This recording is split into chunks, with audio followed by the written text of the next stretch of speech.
एक बार फिर से स्वागत है दोस्तों आपके YouTube चैनल नवाब मेडी पॉइंट में। आज हम बात करेंगे दोस्तों कफ सिरप के बारे में।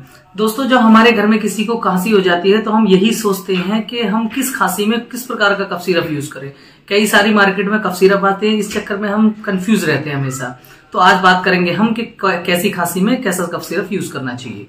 तो दोस्तों आज हम जानेंगे अलग अलग प्रकार की खांसी के बारे में और कौन सी खांसी में कौन सा कफ सिरप होता है उसके बारे में। तो वीडियो दोस्तों अंत तक देखें ताकि आपको पूरी जानकारी मिले, आपको सारी चीजें क्लियर हो सकें कि कैसे यूज होगा, कौन सी खांसी में कौन सा सिरप लेना चाहिए और कौन सा सिरप नहीं लेना चाहिए। तो सबसे पहले हम बात करेंगे कफ सिरप के प्रकार के बारे में। कफ सिरप दो प्रकार के आते हैं, एक होता है ड्राई कफ सिरप और दूसरा होता है wet cough syrup. Dry cough syrup को हम नॉन प्रोडक्टिव कफ सिरप भी बोलते हैं। नॉन प्रोडक्टिव कफ सिरप मतलब जिसमें मलगम का प्रोडक्शन नहीं हो रहा हो, जिसमें मलगम नहीं बन रहा हो, जैसा कि सूखी खांसी में काम आने वाला सिरप, उसे हम ड्राई कफ सिरप बोलते हैं। अब बात करेंगे हम वेट कफ सिरप के बारे में।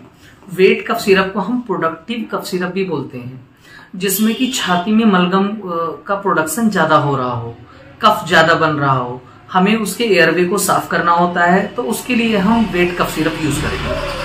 अब हम बात करेंगे दोस्तों कि सूखी खांसी में कौन सा कफ सिरप यूज करना है और कफ वाली खांसी में कौन सा कफ सिरप यूज करना है। दोस्तों सबसे पहले हम देखेंगे अगर किसी व्यक्ति को ड्राई कफ हो रहा है यानी सूखी खांसी हो रही है, मलगम नहीं बन रहा है, तो उसमें हमारा यूज होगा दोस्तों डेक्स्ट्रोमेथोर्पेन। डेक्स्ट्रोमेथोर्पेन, डी मतलब ड्राई और डी फॉर डेक्स्ट्रोमेथोर्पेन। किसी भी व्यक्ति को अगर सूखी खांसी है तो उसमें आपका डेक्स्ट्रोमेथोर्पेन का यूज होता है।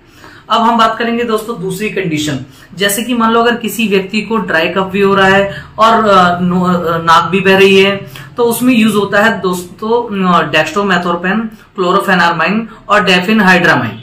ठीक है दोस्तों, अगर किसी व्यक्ति को नाक बह रही है और ड्राई कफ भी हो रहा है तो उसमें डेक्स्ट्रोमेथोर्पेन, क्लोरोफेनार्माइन और डेफिनहाइड्रामाइन यूज होता है। दोस्तों कई बार हम मार्केट में कफ सिरप लेने जाते हैं तो हम देखते हैं कि बहुत सारे कफ सिरपों में सफिक्स में यानी कि पीछे लिखा रहता है कैपिटल लेटर में डी, यानी कि आप समझ जाइए अगर डी लिखा है किसी भी कफ सिरप में, अगर लास्ट में डी लगा हुआ है तो आप ये सोच लिए कि उसमें डेक्स्ट्रोमेथोर्पेन इंक्लूड है और ये सूखी खांसी में काम करता है।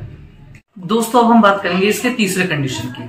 तीसरा कंडीशन मतलब जैसे कि मान लो अगर आपको सूखी खांसी भी हो रही है, रनिंग नोज यानी कि नाक भी बह रही है, कंजेशन हो रही है, जैसे कि मान लो आपको कंजेशन मिस जैसे कि आपकी नाक बंद भी हो रही है और रनिंग नोज भी हो रही है और सूखी खांसी भी हो रही है, तो उसमें यूज करेंगे हम दोस्तों डेक्स्ट्रोमेथोर्पेन, क्लोरोफेनार्माइन और फेनाइलेफेराइन। हम इन तीन कॉम्बिनेशन का उसमें यूज करेंगे, डेक्स्ट्रोमेथोर्पेन, क्लोरोफेनार्माइन और फेनाइलेफेराइन। ये डेक्स्ट्रोमेथोर्पेन आपको सूखी खांसी को कवर करेगा, क्लोरोफेनार्माइन आपकी रनिंग नोज को कवर करेगा और फेनाइलेफेराइन आपकी कंजेशन को रिलीफ देगा। इनके अलावा कुछ साल्ट ऐसे भी हैं जो कफ को सप्रेस करते हैं यानी कि कफ को दबा देते हैं, जिनमें है तुम्हारा कोडीन, डेक्स्ट्रोमेथोर्पेन, क्लोरोफेनार्माइन, डिफाइनहाइड्रामाइन। ये सारे सॉल्ट कफ को दबाते हैं। कोडीन आजकल इंडियन मार्केट में बैन लगा हुआ है कोडीन पे, इस चक्कर में कोडीन बहुत कम यूज हो जाता है, तो इसमें तुम्हारा नोस्कापिन ज्यादा चल रहा है। अब हम बात करेंगे दोस्तों वेट कफ सिरप की। वेट कफ सिरप यानी प्रोडक्टिव कफ सिरप, यानी जो मलगम को खत्म कर देती है वो वेट कफ सिरप कहलाती है। तो अगर किसी व्यक्ति को वेट कफ यानी कि मलगम वाली खांसी हो तो उसे ये सॉल्ट यूज में लेने चाहिए। फर्स्ट आपका सोडियम और पोटासियम सिट्रेट, दूसरा गोमेफेनिसिन, थर्ड आपका ब्रोमैक्सिन, फोर्थ अमोनियम क्लोराइड और फिफ्थ आपका एम्ब्रोक्सोल। ये सॉल्ट दोस्तों छाती में जमे हुए गाढ़े मलगम को तोड़कर पतला कर देता है। गाढ़ा मतलब मलगम जब पतला हो जाता है तो इसे खांसी के रास्ते आसानी से निकाल देता है, जिससे कि मरीज ठीक हो जाता है। दोस्तों कुछ डॉक्टर ऐसे भी हैं जो इसे गाढ़े मलगम को सुखाने के लिए एंटीबायोटिक का यूज करते हैं, तो एंटीबायोटिक अपने आप से ना लें, ये डॉक्टर की सलाह से ही यूज करें। दोस्तों अगर छाती में कफ जमा हो गया है तो आप इन सॉल्टों के साथ ब्रोंकोडाइलेटर भी ऐड कर सकते हो। ब्रोंकोडाइलेटर मीन्स ब्रोंक्यूल्स को डायलेट करना यानी फेफड़ों को चौड़ा करना। फेफड़ों को चौड़ा करने से क्या होता है, छाती में से मलगम आसानी से बाहर निकल पाता है। ब्रोंकोडाइलेटर के एग्जाम्पल्स हैं साल्बुटामोल, लीवोसाल्बुटामोल और टार्बुटालिन। इन तीनों ब्रोंकोडाइलेटर्स को खांसी में दिया जाता है ताकि मलगम आसानी से निकल जाए।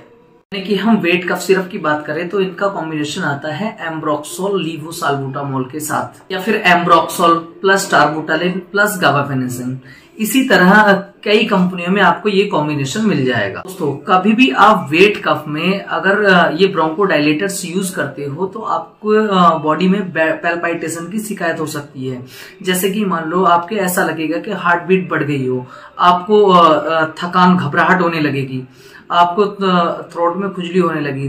तो इन चीजों का थोड़ा सा ध्यान रखना है, और अगर ज्यादा दिक्कत होती है आप अपने डॉक्टर से सलाह ले सकते हो। हमारा ये वीडियो आपको कैसा लगा ये कमेंट बॉक्स में जरूर लिखें। अगर आप हमारे चैनल पे पहली बार आए हैं तो शेयर करें, सब्सक्राइब करें, बेल आइकन को दबाएं ताकि आगे जो भी हम जानकारी शेयर करते हैं वो आपको प्राप्त होती रहे।